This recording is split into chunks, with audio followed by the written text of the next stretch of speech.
여러분의 관심사인 월급, 또 보수, 임금 이런 이슈에 대해서 성경적 원리를 찾아보고자 합니다. 사도 바울이 말하는 거죠. 자족하는 마음이 있으면 경건에 큰 이익이 된다. 근데 여기서 피해야 될 오해가 있습니다. 승진하고 싶거나 기업가라면 이윤을 더 추구하고 싶거나 이런 것에 대한 욕구를 누르고자 하는 것도 아니고요. 자족하는 마음이 또 그래서 안 된다는 걸 말하는 건 절대 아닙니다. 왜냐하면 해야 돼요. 우리가 다 더 받아야죠. 승진도 해야죠. 그러나 여기서 가장 중요한 것은 뭐냐면 이것을 원하는 이유와 동기가 중요하다는 겁니다. 왜? 물질의 풍부함을 통해서 더 큰 일, 하나님의 나라를 위해서 일도 할 수 있고 그런 것들을 위해서 열심히 살고 거기에 대한 대가를 받고 하는 것들은 너무나 훌륭한 이유와 동기가 돼요. 두 번째 원리는요. 그럼에도 불구하고 맞아요. 누구나 정당한 대가를 받을 권리가 있습니다. 그 다음에 이제 고용주들을 향해서 좀 얘기를 해볼게요. 에스겔 34장에요. 백성들을 돌보지 않는 악한 지도자들을 향한 메시지가 나옵니다. 근데 이것을 현대판으로 하면 일터에 적용해 볼 수가 있습니다. 첫 번째, 고용자 위주의 경영은 잘못된 것이라는 겁니다. 두 번째로, 하나님께서는 관리자나 지도자들이 고용인들을 어떻게 대하는지를 보신다는 거예요. 이 현대로 하면 고용주에게 원하시는 모습이에요. 이것이 우리가 일하는 목적입니다.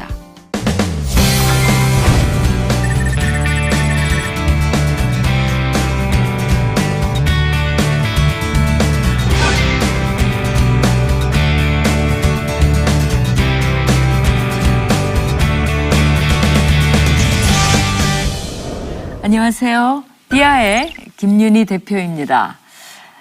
지난번에 강의했던 거 기억나시나요?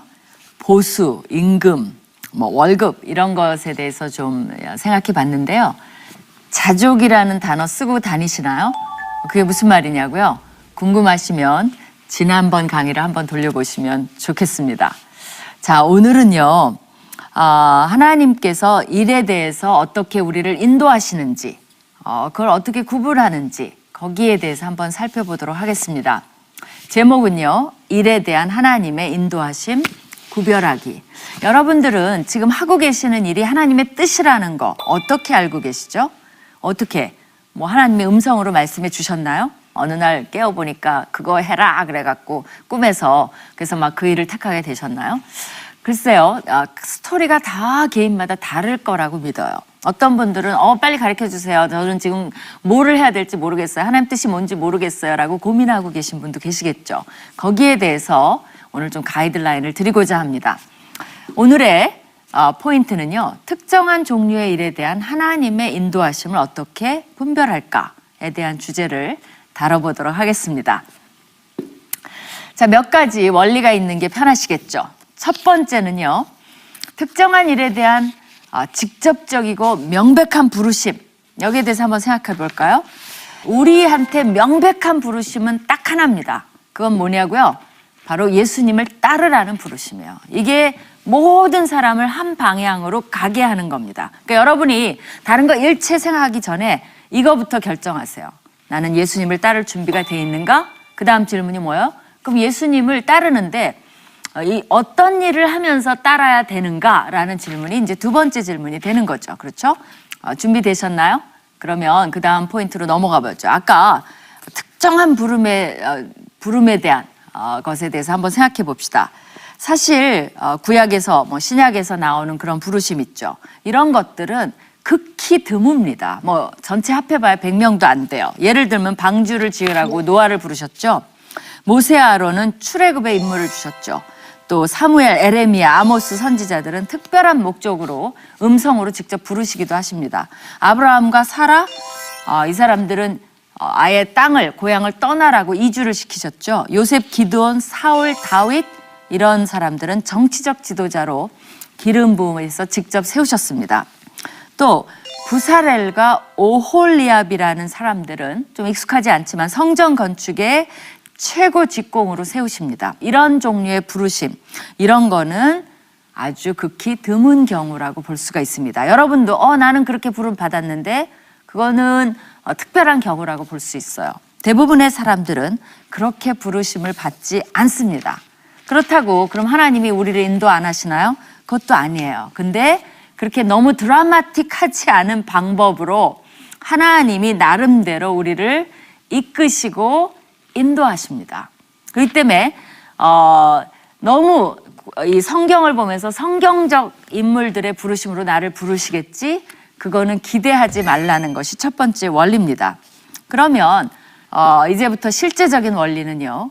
일에나 직업으로의 이끄심 어떻게 알 수 있냐는 거죠. 제가 그랬죠. 덜 드라마틱해요. 첫 번째는 세상의 필요를 알아야 된다는 겁니다. 우리가 그냥 이거는 자연스럽게도 그렇게 돼요. 세상에 어떤 것들이 필요한지, 앞으로는 다른 세상이 펼쳐진다 그러죠. 뭐 어떤 직업이 좋은지 이런 것도 있지만 뭐 어떤 게 돈을 많이 버는지 이제 우리 동기가 조금 더 이렇게 뭐라 그럴까 세속적이 돼가는데 그 이전에 세상에 필요한 모든 것으로의 부르심이 있습니다. 그 중에 이제 어떤 하나로 부르시는 거죠. 그것이 뭐 전 세계적인 문제를 해결하는 거 이럴 필요는 없습니다. 이제 작은 것부터 하나하나 시작을 해본다면 자신과 가족을 부양하는 소망 이것도 굉장히 좋은 부르심입니다. 여기에 대한 말씀을 좀 찾아봅시다. 지혜로운 여인은 자기 집을 세우되 미련한 여인은 자기 손으로 그것을 허느니라. 그러니까 우리 가정 하나 잘 세우는 것도 그렇게 쉽지 않습니다. 그러니까 여기에 대해서 부르심이 있다는 거 결혼한 분들은 다 맞아요. 이것도 부르심이에요. 누구든지 자기 친족, 특히 자기 가족을 돌보지 아니하면 믿음을 배반한 자요. 불신자보다 더 악한 자니라. 그래서 당연히 하나님께서는 우리가 우리의 친족, 가족을 돌보는 것을 원하십니다. 그 다음에요. 또 우리 사람들도 열매 없는 자가 되지 않게 하기 위하여 필요한 것을 준비하는 좋은 일에 힘쓰기를 배우게 하라. 그래서 이거는 뭐냐면요. 생산력 없는 삶에 대해서 지적한 거예요. 그래서 우리가 열매 없는 자가 되면 안 돼요. 그리고 생산력 있는 좋은 일에 힘쓰기를 배우게 하라. 그래서 필요하고 열매 있는 일을 먼저 시작하는 것. 그것이 하나님의 뜻입니다. 그럼 두 번째는요. 세상의 필요 중에서 가족에게만 멈추면 안 되죠. 어떤 사람들은 자기 가족만 돌보는 일로 다 끝나요. 성경은 그렇게 얘기하지 않습니다. 좀 더 우리가 범위를 넓혀야 돼요. 가족 외에 다른 사람들의 필요도 채울 줄 알아야 돼요. 구제를 좋아하는 자는 풍족하여질 것이요. 남을 윤택하게 하는 자는 자기도 윤택해지리라. 그래야만 우리 삶이 윤택해져요. 여러분이 믿지 못하겠지만 너무나 이기적으로 사는 사람은 결코 행복해지지 않습니다. 그리고 성경에 각기 이웃을 도우라고 돼 있어요. 형제를 돌아보라고 돼 있어요. 그것이 또 다른 요구이기도 합니다. 근데 여기서만 또 멈추면 안 돼요. 성경에서는 더 큰 사회의 유익을 위해서 일하는 것도 하나님의 뜻이라고 말씀하고 계십니다. 그렇다면 우리가 전 세계를 위해서 막 일을 해야 되는데 어느 정도 어떤 것을 해야 될지 살피는 분별력이 필요하겠죠. 그래서 일단 시급하다고 생각하는 거, 막 인권 이슈가 터져요. 근데 그런 거에 마음을 쏟을 수도 있고요. 자기 주위에 보니까 비행 청소년 문제가 심각해요. 그런 일에 신경을 쏟을 수도 있고요. 뭐 노동자의 복지 문제라든가 일단 내 앞에 닥치는 문제, 우리가 모르는 막 일을 손댈 수는 없잖아요. 그러나 하나님이 나에게 긴급하게 보여주시는 것들 이런 것도 부르심이 될 수가 있습니다. 그리고 여러분은 그걸 걱정하시는 것 같아요. 내가 지금 하고 있는 일이 하나님 뜻이 아니면 어떡하지?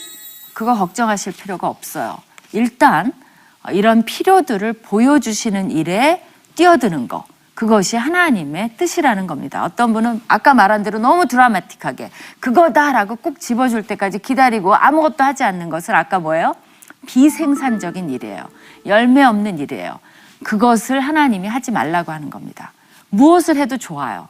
일단 내 분별력을 가지고 세상의 필요에 뛰어들었으면 그것이 하나님 뜻이라고 여러분이 믿으셔도 돼요. 아멘 하시면 됩니다. 거기에 이제 특정한 공식이 있는 것은 아니라는 거죠. 또 고려해야 될 것이 있습니다. 여러분의 재능과 은사예요. 이건 많이 들어보셨겠죠. 그래서 파종하려고 가는 자가 이사야서 28장입니다. 어찌 쉬지 않고 갈기만 하겠느냐. 자기 땅을 개간하며 고르기만 하겠느냐.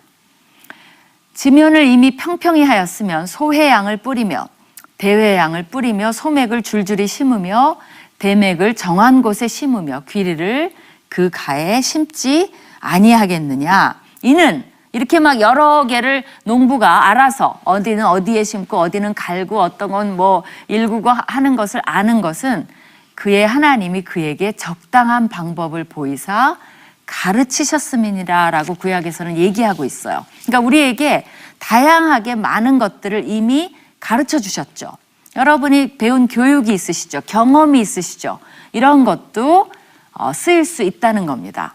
그걸 더 신약에서는 구체적으로 은사라는 말로 표현을 하죠. 우리에게 주신 은혜대로 받은 은사가 각각 다르니 혹 예언이면 믿음의 분수대로, 혹 섬기는 일이면 섬기는 일로, 혹 가르치는 자면 가르치는 일로, 위로하는 자면 위로하는 일로, 구제하는 자는 성실함으로, 다스리는 자는 부지런함으로, 긍휼을 베푸는 자는 즐거움으로 할 것이니라. 사실 이 은사 구절만 묵상을 해도 많은 것들을 발견할 수 있지만 일단은 넘어갑시다. 여러분에게 다양한 은사와 능력을 주셨다는 거죠. 재능도 주셨고 또 성격도 주셨고 이런 것들을 상식적으로 또 우리가 일을 하면서 고려해 보는 것이 이제 중요합니다. 이것이 이제 주로 은사는 교회 공동체를 위해서 써야 된다고 돼 있지만 직장에 얼마든지 적용 가능합니다. 그리고 이 은사들, 재능들의 특징은 뭐냐면요.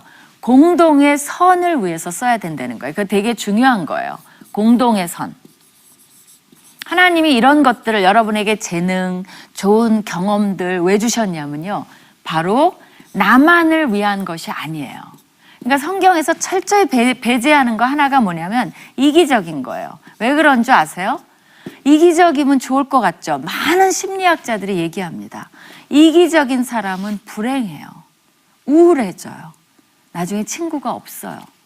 결국은 자기만을 위한다는 것이 자기를 가장 이렇게 증오의 대상으로 만드는 방법이 이기심입니다. 그래서 성경에서는 자꾸 뭐를 강조하냐면 공동의 선, 남, 세계 이거를 강조해줘. 왜 그런 줄 아세요? 그래야 내가 풍요로워지고 행복해져요. 이것이 비결이에요. 여러분이 이렇게 살아보세요. 한번 해보세요. 어떤 게 더 행복한지. 그래서 이런 재능 이런 것들은 모두 공공의 선을 위해서 사용을 해야 됩니다. 어떤 것들은요. 어떤 사람은 난 은사 재능 모르겠어. 그거는 해보면 또 발견될 수 있어요. 알고 접근하는 사람이 있고요. 그냥 아까 말한 대로 세상의 필요대로 하다 보니까 이제 점점 발견되는 사람도 있습니다. 그러니까 어떤 경우는 굉장히 싫은 일을 하다가도 자기 은사를 발견할 수 있어요. 그러니까 여러분이 어떨 때는 그냥 주어진 일을 하다가 은사를 발견하는 경우도 굉장히 많다는 거. 그러니까 너무 막 영적으로 드라마틱하게만 생각 안 하시고 계시면 여러분 하시는 일들이 다 하나님이 얼마든지 좋은 길로 사용할 수 있습니다. 또 어떨 때는 하나님이 저런 목표를 갖고 계세요. 근데 여러분이 엉뚱한 데 와 있어요. 괜찮아요.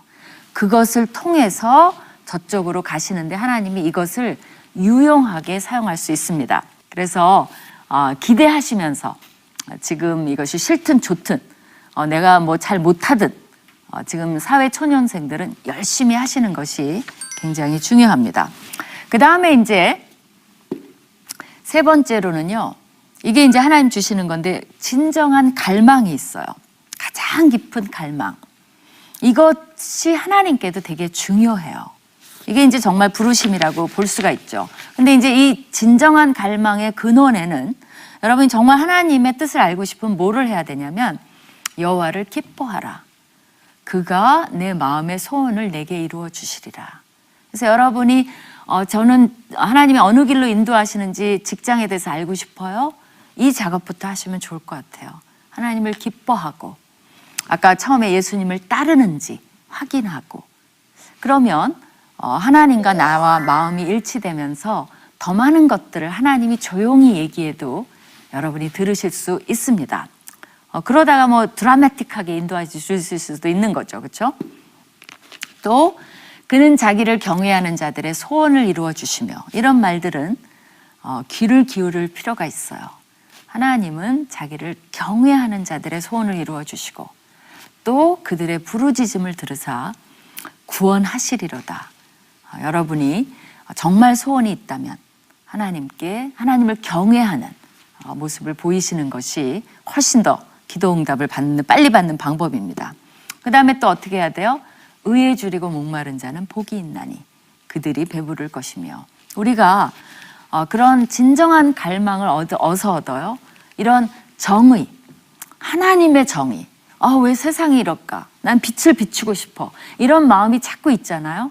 그러면 더욱더 하나님의 뜻을 예리하게 볼 수 있는 마음과 자세가 준비가 됩니다. 영이 맑아져요. 그러면 더 정확하게 하나님의 뜻을 발견할 수가 있습니다. 이런 것이 이제 기초 작업, 그렇죠? 뭐를 할 수 있는 기초 작업을 잘 닦는 방법이라고 할 수 있어요. 근데 이제 여기서 한 가지 우리가 이제 알아야 될 건 뭐냐면요. 우리의 동기가 혼돈될 수가 있습니다. 예를 들면 이제 죄가 기회를 타서 계명으로 말미암아 내 속에 온갖 탐심을 이루었나니, 로마서 7장의 유명한 말이죠. 이는 율법이 없으면 죄가 죽은 것임이라. 내가 행하는 것을 내가 알지 못하노니 곧 내가 원하는 것은 행하지 아니하고 도리어 미워하는 것을 행함이라. 그러므로 내가 한 법을 깨달았느니 곧 선을 행하기 원하는 나에게 악이 함께 있는 것이로다. 내 속으로는 내 속사람으로는 하나님의 법을 즐거워하되 내 지체 속에서 한 다른 법이 내 마음의 법과 싸워 내 지체 속에 있는 죄의 법으로 나를 사로잡는 것을 보는도다. 우리가 하나님의 뜻, 진정한 갈망을 못 볼 수가 있어요. 왜 그래요? 바로 이것처럼 죄 때문에 그래요. 그래서 혼돈될 수가 있어요. 그렇기 때문에 죄를 정리하고, 또 그런 요소들이 많이 나를 괴롭히고 흠이하게, 또 엄마의 푸시 있죠. 엄마가, 나는 이제 하나님 뜻을 따르려는데 우리 엄마가 조금 세속적이시라서 내가 원하지 않는 직업을 자꾸 푸시할 수가 있어요. 또 나는 이루고 싶은데 우리 아빠가 이런 걸 원하실 수도 있어요.